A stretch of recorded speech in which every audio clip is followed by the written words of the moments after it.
자, 안녕하세요. 유교에서는 공자가 말하는 인이란 무엇인가가 굉장히 큰 철학적 화두입니다. 그래서 인에 대해서 그게 이제 유교의 교리 발달사라고 하는 거거든요. 인이란 무엇인가, 공자가 말하는 인이라는 것이 어떤 의미를 가지는가가 각 시대적마다 해석들이 좀 다양해져요. 불교라면 거기에 해당하는 거는 부처님의 깨달음이란 무엇인가 라고 얘기하는 거고, 그 깨달음을 해석하는 방식이 두 가지가 있어요. 하나는 연기법이라고 하는 거고, 그 깨달음의 완성이 열반이기 때문에 열반을 중심으로 이야기하는 스토리가 있습니다. 그리고 새로운 시대의 대승불교가 일어나면서 그 열반에 대한 함의들, 철학적 이야기들을 총집대성한 게 지금 대승열반경, 대반열반경이고요. 이와 관련해서 오늘 말씀드릴 이야기는, 자, 부처님의 가르침 중에서 서론과 결론, 시작점에 있는 것과 맨 끝점에 있는 것 중에서 무엇이 중요하냐에 대한 이야기를 해드릴까 합니다. 가장 핵심적인 이야기는 이 책으로 보면 175에서 193쪽까지 할 거예요. 그리고 가장 핵심적인 이야기는 사람이 제일 앞에서 하거나 깨달음을 얻고 나서 가장 먼저 하거나 맨 마지막에 한대. 네, 둘 중에 하나를 할 것 같아. 그래서 맨 처음에 하신 거는 이제 화엄경이 되는 거고, 맨 마지막에 설하시는 경전이 열반경입니다. 열반경. 그래서 둘 중에 하나가 최강이구나 라고 생각할 수 있는 거고, 그 중에서 어느 게 맞을까? 보통 일반 사람이라면 열반경이 맞죠. 왜? 아직 비성숙한 상태에서 점점 완숙으로 가면서 재정리가 되고, 당신이 생각을 하셨던 것들이 어떻게 보면 가장 정수가 맨 마지막에 나올 것 같으니까 그냥 생각해봐도. 그런데 부처님 같은 경우는 이제 깨달음을 얻으신 분이기 때문에 깨달음 얻은 그때부터 그 완전성이 변하지가 않는다는 게 있어요. 그래서 처음으로 세상을 향해서 천명하는 화엄경이라고 하는 게 있고, 맨 마지막에 돌아가시면서 유훈으로 이러이러한 것이 진정한 깨달음이야 라고 이야기하는 열반경. 이 두 가지가 앞뒤, 그러니까 서론과 결론에 해당하는 두 가지 이야기들이 존재하는 겁니다. 그리고 열반경과 관련해서는 세 가지 책이 있어요. 지금 세 가지 책이 정확하게 말하면 두 가지밖에 없습니다. 말은 뭐 세 가지라고 써놨지만 실제로는 두 가지밖에 없어. 세 가지로 얘기하면 뭐냐? 6권짜리가 있고, 불국기를 썼었던 그 법현 스님이 번역을 하는 책이에요. 그래서 이름은 대반니원경. 니원이 열반이라는 뜻입니다. 니원이나 열반이랑 같은 얘기입니다. 그래서 요게 이제 6권짜리인 거고, 6권짜리인데 이게 전질이 아니고, 이 총서가는 40권짜리거든요. 나중에 그 중에서 앞에 9권까지래. 9권까지. 그러니까 부분적인 것밖에 구하지를 못한 거야. 그래서 그렇게 이제 책을 가지고 왔었고, 그 다음에 나중에 저게 이제 중국 불교사에서는 굉장히 의미 있는 책이죠. 도생이라고 하는 분이, 구마라집의 4대 제자 중에 한 명인 도생이 불성, 도노 이런 걸 주장하게 될 때 저 책이 근거가 되는 거예요. 그래서 그런 얘기를 하니까 사람들이 뭐 불성 얘기를 하고 도노 이야기를 하고 뭐 이런저런 얘기들을 하니까 사람들이 그런 것들은 올바르지 않다라고 해서 비판받고 욕 더럽게 먹다가 나중에 저거몽선의 후원으로, 이게 북량이라고 하는 나라예요. 그러니까 위진남북조 시대 5호 16국 시대에 위진남북조에서 북조가 5호 16국인데, 전에도 제가 그런 얘기 많이 해드렸어요. 16국이 어느 나라냐? 하, 성한, 이조, 삼진, 사연, 오량. 이렇게 더하면 16개 나라예요. 그래서 양나라가 오량이니까 양나라는 5개나 있어. 5개나 있어. 그래서 양나라가 서북 쪽입니다. 그러니까 지금은 서역 지역. 그러니까 지금 현재 우리 머릿속에 있는 거는 신강 위구르 자치구. 그쪽이에요. 그래서 불교가 들어온 루트 쪽. 이렇게 유입되는, 실크로드를 통해서 이렇게 유입되는 쪽이어서 그쪽을 후원하던 그쪽을 그러니까 왕이었었던 이 양반의 후원으로 단무참이 이제 번역하는 게 대반열반경 40권, 40권. 그리고 이건 앞본. 그래서 도노나 불성 얘기를 했더니 그런 거는 말 같지도 않은 소리다라고 해서 도생이 계속 억울해하다가 나중에 저 40권짜리가 번역되고 나서 도생의 탁견, 이제 그런 식으로 이제 세상이 바뀌게 되는 그 열반경이 40권짜리, 이 40권짜리 중에서 앞에 9권까지래. 9권까지래. 예. 그래서 이게 이제 번역본인데 이게 조금 문제가 있는 게 중인도에서 10권까지는 중인도에서 구했고 나머지 쉽게 말해서 30권은 호탄에서, 호탄은 서역 실크로드의 도시국가예요. 저 호탄이 호탄은 진짜 저도 못 가봐서 참 그런데 꼭 가보고 싶은 나라 중에 하나예요. 지금 중국이에요. 신강 위구르 자치고. 근데 꼭 가보고 싶은 게 저기서 화엄경 대경이 완성됐어. 화엄경의 완성본이 저기야. 지장보살 성산도 저기 있어. 그리고 우리가 알고 있는 지장보살 본원경도 저는 저기서 어느 정도 이상 다 정리가 됐다라고 생각하는 거고, 그 다음에 북방 비사문 천왕의 또 저기가 메카예요. 그래서 저 호탄이 무지하게 중요해. 무지하게 중요해. 그런데 또 열반경도 호탄에서 뒤에 30권은 또 열반경도 호탄에서 얻었다는 거예요. 야, 도대체 저는 호탄이라는 나라가 뭐 하는 나라인지 참 모르겠다, 나도. 그래서 꼭 한번 가보고 싶어. 지장보살의 성산이 있어, 거기 가면. 거라제위산이라고, 그게 지장보살이 사는 산이에요. 남인도에는 보타라카 산이 있고, 지장보살의 나와바리는 거기입니다. 야, 이게 또 참 그렇지. 남인도도 나중에 한번 기회 되면 보타라카 산에 한번 가보려고. 도대체 무슨 상황인지를 한번 찾아볼까 싶어요. 기회가 되면 뭐 갈 수 있을란가 모르겠다. 그래서 그런 정도 이 호탄이 굉장히 중요하고, 호탄이 또 물건이 또 좋은 물건이 하나 나죠. 거기 허텐옥이라고 옥산지예요. 그래서 그 옥이 들어온다 그래서 옥문관, 서쪽의 관문을 옥문관이라고 하는 거고, 거기 잘 지키라는 뜻에서 옥문관, 그 다음에 옥이 들어온다 해서 옥문관. 금문교 생각하시면 되지. 금문교하고 똑같은 거지.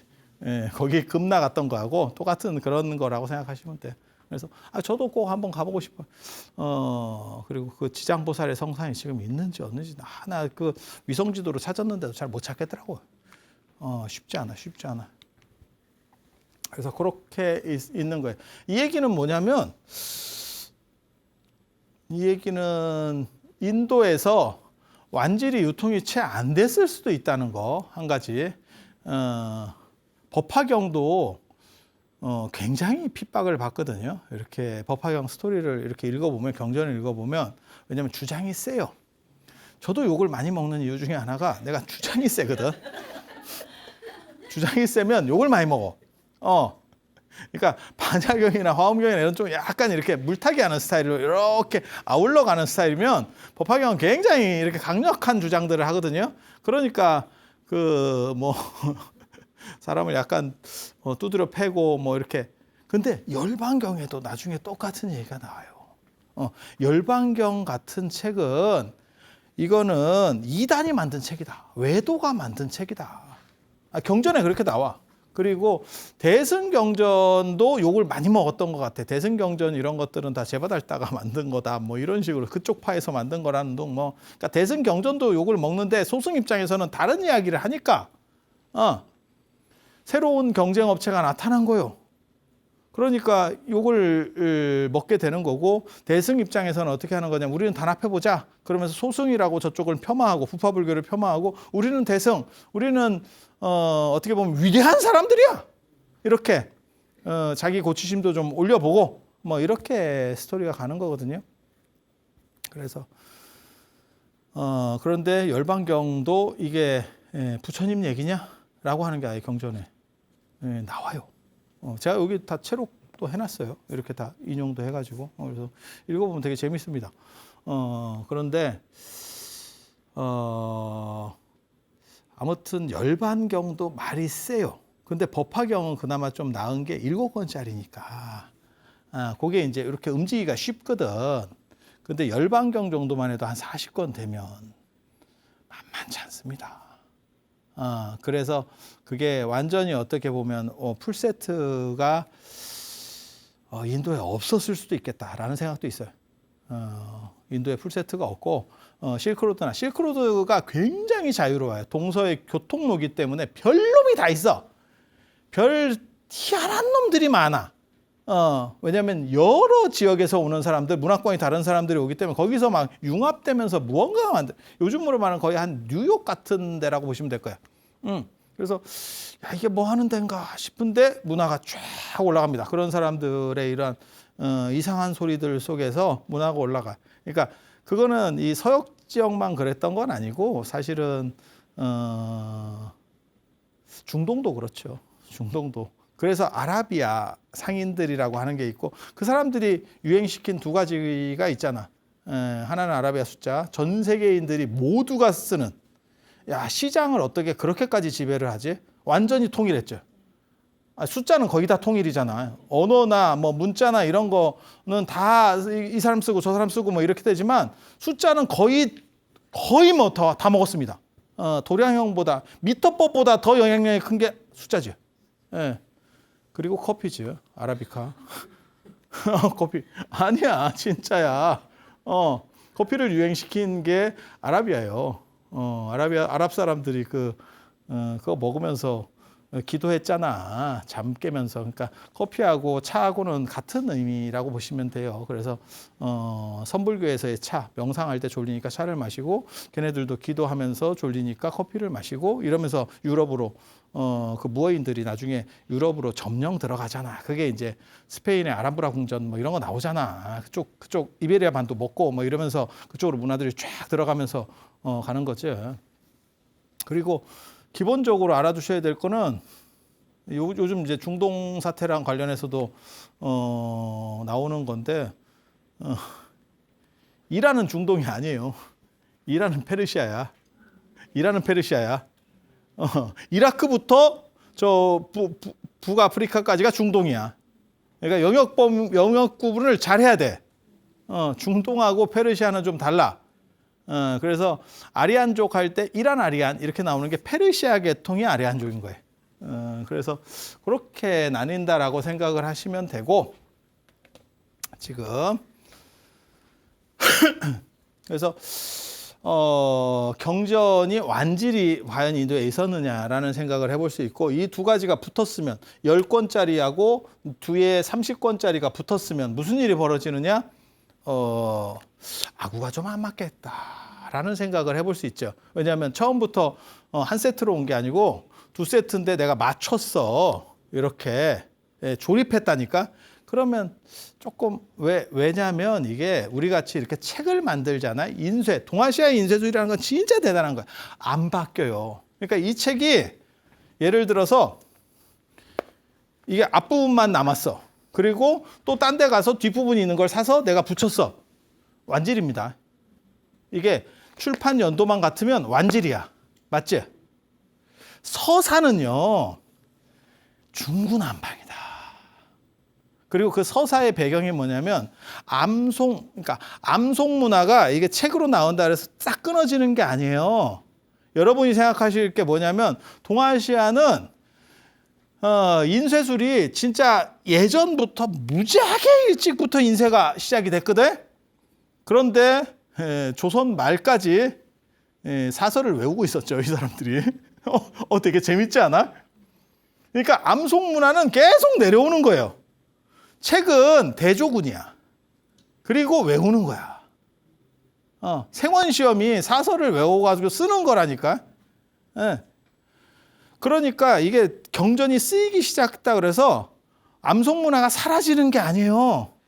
우리 같이 뿌리 깊은 이 인쇄 문화가 있는데도 조선 말까지도 다 외우고 있었다니까. 그 외우신 그런 분의 어떻게 보면 맨 마지막 끝에 해당하는 불교 인물이 탄원호 스님이야. 탄원호 스님. 그래서 그런 분들은 경전을 그냥 쭉쭉쭉 쓰면서 칠판에다 그냥 외워서 써서 이렇게 하지 우리 같이 이렇게 뭐 보고 이렇게 안 한다는 거예요. 그게 암송 시대의 사람들. 지금은 암송은 필요 없고요. 검색의 시대입니다. 인생이 검색입니다. 지금은 그렇게 가는 거야. 그러니까 경쟁력이 달라.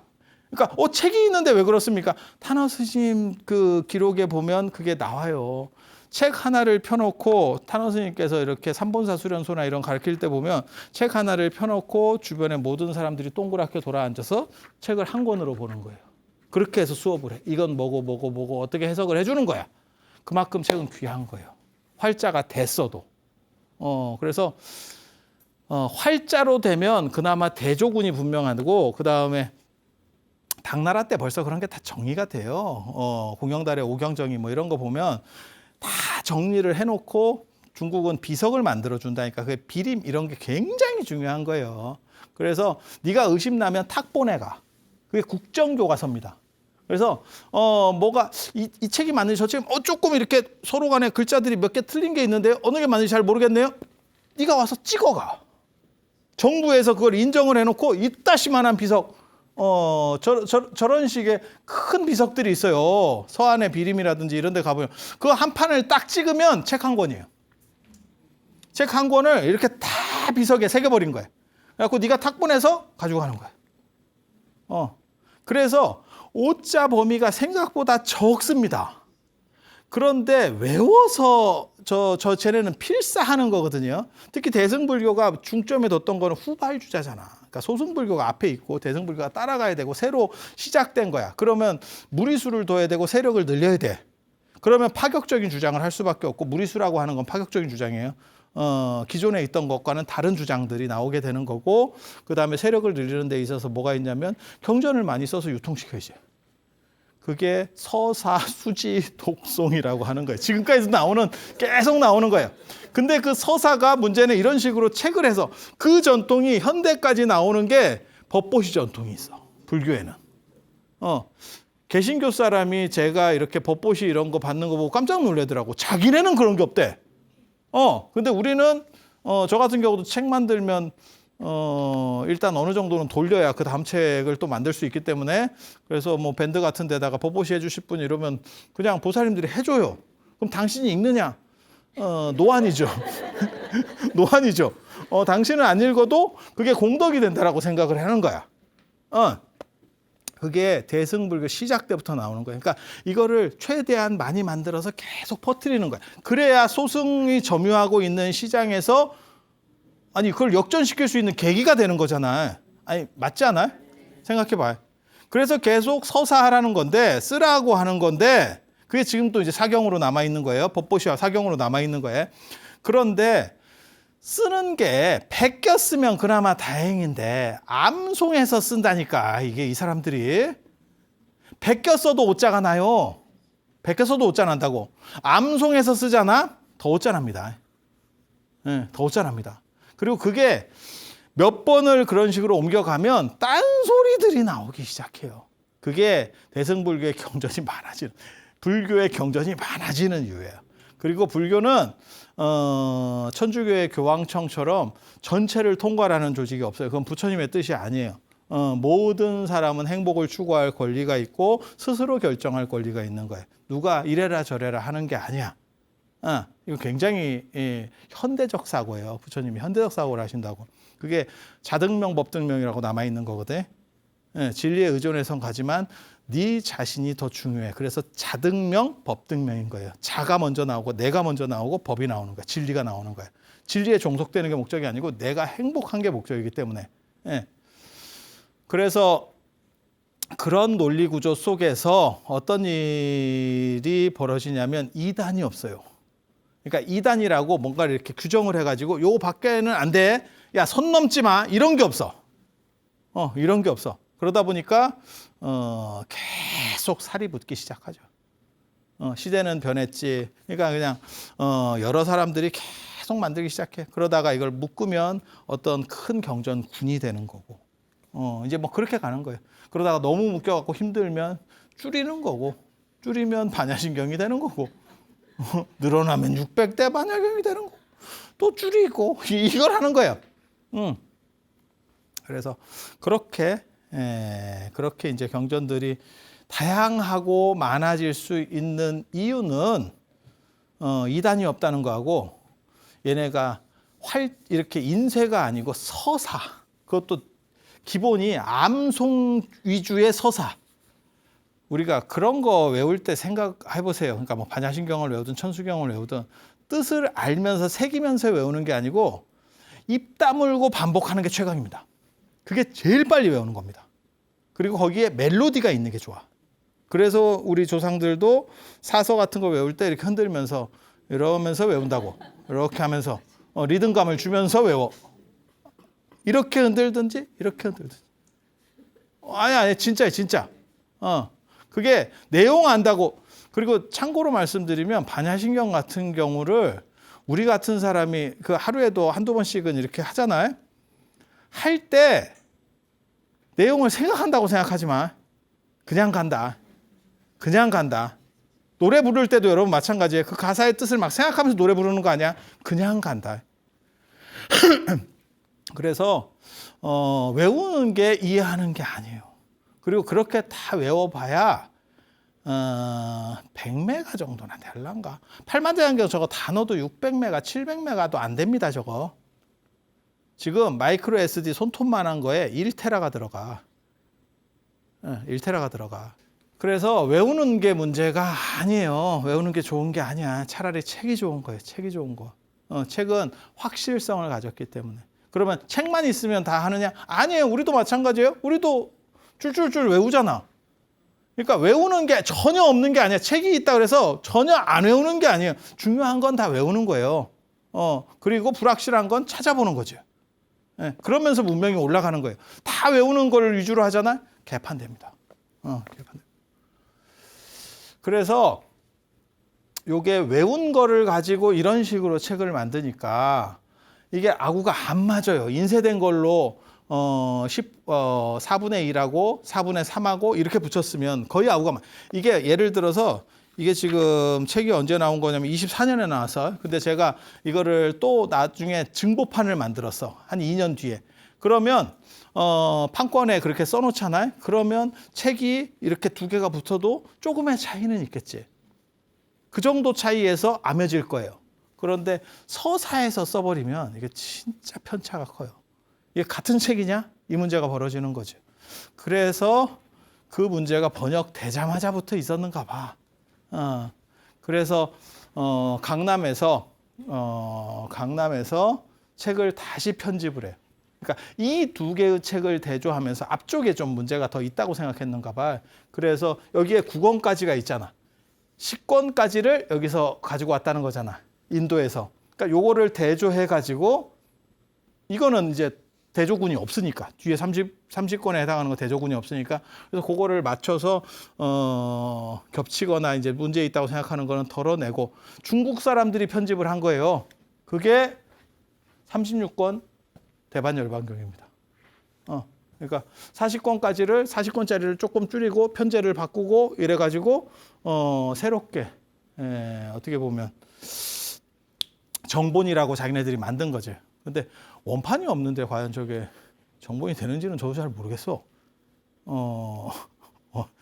야, 저런 방식이 가능한가? 근데 중국 사람들이 상당히 교만하기 때문에 가능할 수도 있다는 생각은 들어요. 현장 스님이나 이런 거 보면 경전을 중국말로 번역을 하고 한문으로 번역하고 나서 원반을 안 봐, 더 이상.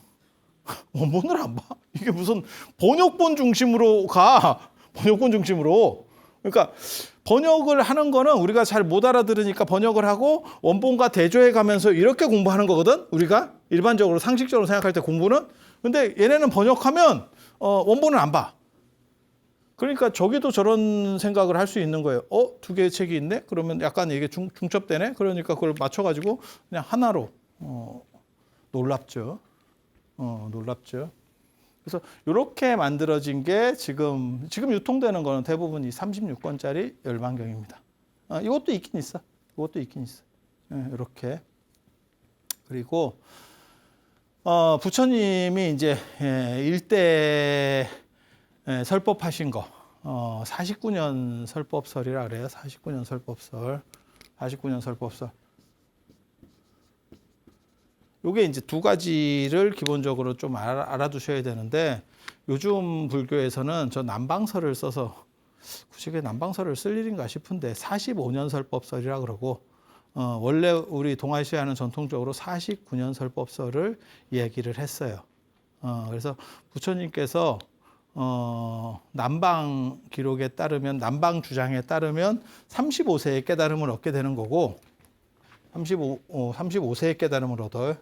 그리고 북방 우리 동아시아 전통에서는 31세의 깨달음을 얻어요. 31세부터 80세까지 내려가면 요게 49년이에요. 그리고 그때 어떤 말씀을 하셨다 라고 정리한 사람이 현계다면이라고 하는 천태종의 아주 중요한 중조입니다. 천태종의 중조. 천태종이 수나라의 지배 이데올로기라서 강남 쪽에 시작을 하다 보니까 또 정신 못 차리고 있었던 거예요. 당나라가 들어서고 수나라도 나중에 나라가 들어섰을 때는 장안 쪽으로 수도를 옮기거든요. 예, 장안 낙양이 이제 중심이 돼. 결국 정답을 얘기하면 그런데 강남에서 자기네들이 시작했으니까 그 털을 못 벗어나는 거야. 그 털을 못 벗어. 그리고 장안 쪽에서 시작되는 새로운 불교가 중국 불교가 나오는 거지. 그게 화엄종이에요. 그러니까 천태종 입장에서는 뜨거라 싶은 거지. 저쪽에서 이제 막 올라오니까 밀리기 시작하거든. 우리가 1등인 줄 알았는데 다 먹혔어. 수도로 빨리빨리 가야지. 당연한 거지. 수도가 옮겨지는데 왜 거기를 안 따라가. 그렇게 해서 천태종이 계속 이렇게 밀리다가 천태종이 있어요. 천태종에 해문이라고 하는 분이 있고 이게 1조 그 다음에 해사라고 하는 분이 있고 지의 천태지자대사예요. 지의 이분이 천태종을 이제 만든 거예요. 그 다음에 장안관정, 지위, 해위, 혈랑, 좌계 혈랑이라고 혈랑이 있고 요 밑에 현계 다면이 있어요. 요 다면. 요 양반이 장안 낙양을 중심으로 천태종을 다시 일으킵니다. 부처님의 49년을 어떻게 설명을 하냐면 지금 이렇게 설명을 하는 거예요.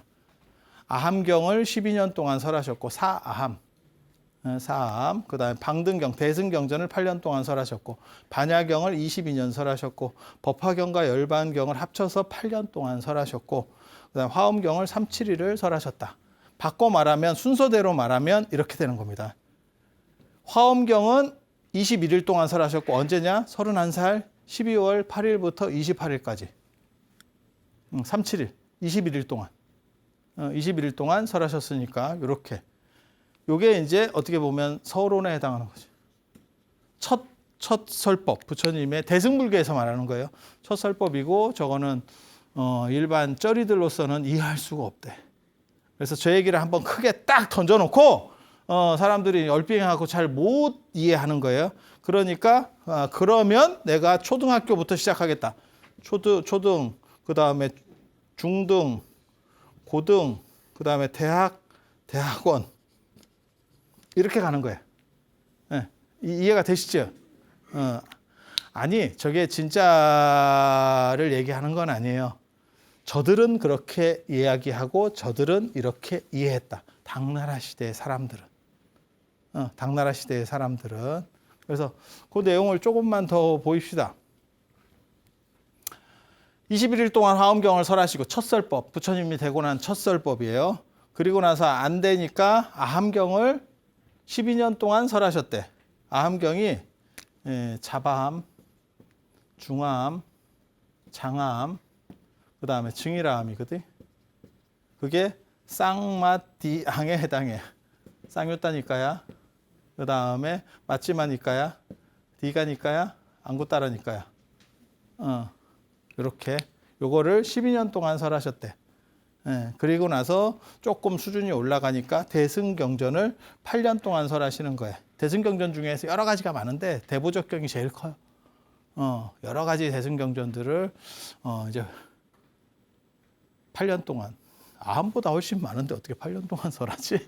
난 잘 모르겠는데 저게 이제 대승시교죠. 대승시교. 그러니까는 대승경전 중에서 좀 쩌리들. 그러니까 스마트폰이 나오기 전에 여러 가지들이 있었다니까. 여기다가 무슨 계산기 넣는 것도 있고 그 다음에 PDF도 넣는 것도 있고 그러다가 그러니까 여러 가지 시도들이 조금씩 나오다가 결정적으로 딱 하나가 나오는 거거든. 그래서 그렇게 해서 어떻게 보면 결정판으로 하나가 나오는 게 22년 반야담.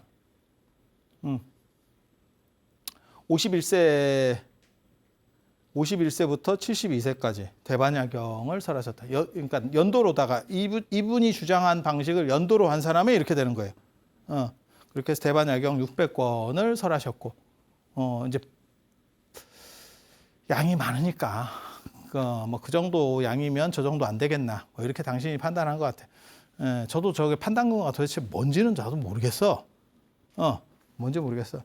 그리고 나서 그 뒤에 법화경하고 열반경을 이제 설하시는데 법화 열반 08년이라고 나오거든. 그러니까 8년 동안 법화경 열반경을 설하셨다라고 나오지만 실제로 열반경은 12월 8일 돌아가시는 그 열반하신 날 당일입니다. 당일.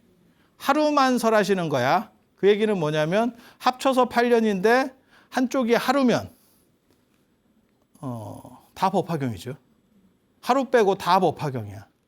그러니까 8년 동안 법화경을 설하시고 맨 마지막 돌아가시는 날 소승불교에서 열반경은 소승열반경은 7개월 동안의 내용을 얘기하고 대승열반경은 하루예요. 하루 만에 일어나는 사건들을 이야기하고 있어요. 그래서 이게 하루가 빠져버리면 여기 8년은 법화경입니다. 73세에서 80세까지. 그리고 마지막 하루에 대승열반경을 설하셨다. 이렇게 나오는 거예요. 그러면 생각해 봅시다. 이 중간은 조금 떨어지는 걸 거고 요거 아니면 요거예요. 저게 이제 무슨 논쟁이라고 보면 되냐면 초유와 요거트 논쟁이라고 보시면 됩니다. 아니야, 진짜 그렇게 나와. 진짜 그렇게 나와. 그래서 우유를 정제해서 우리식으로 말하면 그렇게 요플레 같은 거를 제호라 그래요. 그러니까 그거보다 더 정제하는 거예요. 치즈 같이 이렇게 굳어지는 건 아니고 약간 물 계열, 그러니까 유체 계열 중에서 가장 최상급 요구르트. 그러니까 요플레보다 더 고등한 어떤 거를 제호라 그래. 나도 몰라. 그 제호가 뭔지 나도 잘 모르겠어. 근데 우유를 정제해서 가장 비싼 우유가 제호야. 그러니까 농축시키는 거야. 그 다음이 치즈일 거야. 더 농축되면 치즈로 이제 굳어버릴 거야. 근데 마시는 용으로 최강이야. 그게 더 좋은 거냐? 초유가 좋은 거냐? 어떤 게 좋을까요? 초유가 좋나? 대승열반경에서는 그렇게 얘기해요. 이건 마치 제호와 같은 거다. 제호와 같은 거다. 법화경도 그런 식으로 얘기해요. 법화경은 언제 부처님께서 설했다는 시점은 안 나와. 단지 내가 깨달은 지 한 40여 년이 됐다. 뭐 이런 대목이 법화경 안에 나와. 그래서 요 8년 설이 나오는 거예요. 73에서 49년 설법에서 내가 깨달은 지 한 40년 정도 됐다라고 하니까 이런 식으로 49년 중에서 40년이니까 한 9년 전쯤, 그러니까 한 8년 전 이렇게 이제 설정이 나오는 거야. 네. 그렇게 가는 거고, 열반경은 하루니까 그거는 뭐 명확해요. 스토리의 전개가 딱 뚫어지게, 예. 그리고 의도한 거예요. 하루 만에. 저 앞에 거는 37일이야. 37일. 야, 그거 조금 떨어지는 거 아니요? 요즘으로 말하면 뭐냐면 쇼츠지. 야, 그 너저분하게 그 길게 하는 거 아니다. 하루면 되지. 핵심은 그렇게 잡는 게 아니야. 야, 저 반야경 600권 저런 거 아니야. 이렇게 얘기하는 거예요. 열반경 사람들은 그렇게 얘기해. 근데 하루 만에 40권짜리 조금 그렇죠. 이게 그냥 생각해봐도 좀 쉽지 않을 것 같은데 그렇게 가는 거예요. 그래서 여기하고 여기 중에서 어떤 게 더 타당성이 있느냐. 법화경도 비슷한 얘기를 해요. 법화경은 뭐라고 얘기하냐면 계주유라고 하는 게 나오는데 법화 치류 중에 계주유라는 게 있어. 계주유는 왕이 제가 전에 그런 얘기 해드렸었는데 인도의 귀족들은 상투를 높이 틀수록 신분이 높은 거예요. 그리고 그 상투 안에 보석을 넣어. 루비가 최강입니다. 루비가 최강입니다. 그래서 최고의 좋은 보석을 넣어서 그 에너지가 내 몸을 이렇게 보호한다고 생각해. 나도 그런 걸 좀 했으면 싶은데 내가 상투가 없어가지고. 상투가 없어서. 그리고 그 문화가 지금 대승불교의 동아시아에도 남아있는 게 관세음 보살이 이마에 올리고 있는 게 아니에요. 사실은 그 안에 상투 안에 모시고 있는 거예요. 아미타 부처님을. 그렇게 해서 이렇게, 야, 어떻게 묻냐, 이거. 뭐 순간접촉기로 붙였냐? 그런 거 아니야. 단 여기에 있는 거를 머리에 감싸여 있을 거 아니에요. 그러니까 사람들에게 보여주기 위해서 앞으로 끄집어낸 거예요. 이런 거 내가 다 논문도 썼어. 그래서 그게 최고의 보석이에요. 그리고 인도 사람들은 왕위를 넘겨줄 때 왕은 가장 좋은 보석을 쓴대. 우리 그거 봤었잖아. 영국 왕 될 때, 찰스가 왕 될 때도 그 어떻게 보면 아프리카에서 가장 잘 나가는 그 다이아몬드, 그거 커팅해 갖고 제일 큰 거, 그 왕의 홀에, 영국 왕의 홀에 걸려 있잖아. 그죠? 그런 것처럼 여기에 제일 그 나라에서 좋은 보석을 너 갖고 있대. 너 갖고 있대. 그리고 내가 살아생전에 왕위를 양위하면 그 내가 지정하는 태자나 이런 거 없습니다. 내가 지목하는 놈이 왕이 되는 거야. 내 아들 중에서 지목하는 걔한테 그 권위를 요걸 넘겨줘요. 그걸 넘겨줍니다. 그러니까 우리는 뭘로 해주냐면 옥세로, 도장으로 하거든요. 그래서 예전에 그 세조나 이런 거 보면 뭐 단종이 옥세를 이렇게 주면서 숙부가 좀 하시지요. 그럼 됐다고. 나 이런 거 원하는 거 아니라고. 괜찮다고. 조카가 계속 하시라고. 그랬다가 그러면 싫으면 말고요. 이러면 이제 죽는 거야. 근데 그렇게 그래서 이거를 계주라 그래. 계주. 계주. 그래서 계주를 넘겨주는 것처럼 법화경이야말로 맨 마지막에 부처님의 정수를 나타내는 경전이다. 라고 얘기하는 거예요. 그래서 그게 만년경전이라고 얘기하는 거고, 열반경에서는 마치 우유가 정제돼서 최고로 비싼 제호가 되는 것처럼, 제호미라 그래요. 제호의 맛. 제호가 되는 것처럼 열반경이야말로 최강이다. 그래서 뭐라고 나오냐면 모든 대승경전의 산매를 다 얻어도 소용이 없다. 열반경을 모르면. 열반경이야말로 최강이다. 근데 이 경이 최강이다라고 대승경전에서 어느 정도씩은 다 나오지만 제일 그 말이 많이 나오는 게 법화경하고 열반경이에요. 내가 최고다. 내가 제일 잘 나가. 그러니까 진짜 실체를 드러낸다니까. 나 이런 거야. 이렇게. 이거 굉장히 재밌어요. 그래서 서론과 결론에 대한 얘기가 있는 거고, 그러면 이 둘 중에서 네가 선택하라고 하면 뭘 선택하겠느냐, 그건 관점에 따라 달라.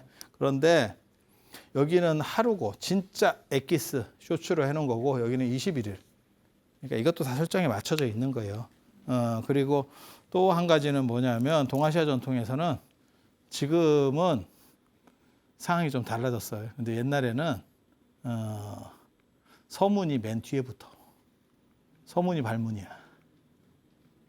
맨 뒤에 가장 핵심적인 거를 정리를 해요. 그래서 그런 전통에 비추어 보면 열반경의 타당성도 상당히 중요하다. 화엄경에 못지않게 중요하다. 라는 생각을 해볼 수가 있고, 지금은 시대가 바뀌었어요. 지금은 시대가 바뀌어서 앞에서 이렇게 너저분하게 천천히, 예전에는 이렇게 얘기하고 맨 끝에서 뭔가를 주려고 했는데 지금은 그렇게 앞에서 이렇게 살살살 가면 채널이 돌아갑니다. 안 봅니다. 됐고요. 30초 안에 얘기해 보세요. 좋지. 아니 그렇게 가는 거예요. 시대가 바뀌었어 지금. 그래서 열반경까지 가다가 죽지. 그래서 확실하게 뭔가를 딱 나타내는 그런 시절에 맞는 새로운 걸로 좀 생각을 해야 되기는 하는데, 원래는 맨 마지막에 하루라는 농도 깊은 깨달음을 이야기하는 거고, 그게 맨 마지막에 부처님이 제시하는 최강의 놓고 갈 거, 털고 갈 수 있는 거 다 털고 갈, 유산 중에서 제일 중요한 거, 여러분도 마찬가지예요. 자식에게 뭐 집을 사줄 수도 있고 뭐 하지만 내가 짱 박아 놓은 것 중에 제일 좋은 거 맨 마지막에 놓고 간대. 예, 그게 열반경이래. 그게 열반경이래. 아니 열반경은 그렇게 얘기한다니까. 열반경은 그렇게 얘기한다니까. 그래서 최강이야. 듣고 보면 또 그런 것 같죠. 그래서 오늘 이 정도 말씀드리고 다음 시간에는 열반경의 내용과 관련된 열반경은 도대체 무엇을 얘기하느냐, 사상적인 부분들, 그 다음에 왜 그런 이야기들을 열반경을 할 수밖에 없었느냐, 그리고 그게 왜 시대적 요청과 관련되느냐와 관련된 이야기 해드릴 수 있도록 하겠습니다. 자, 들어서 감사합니다.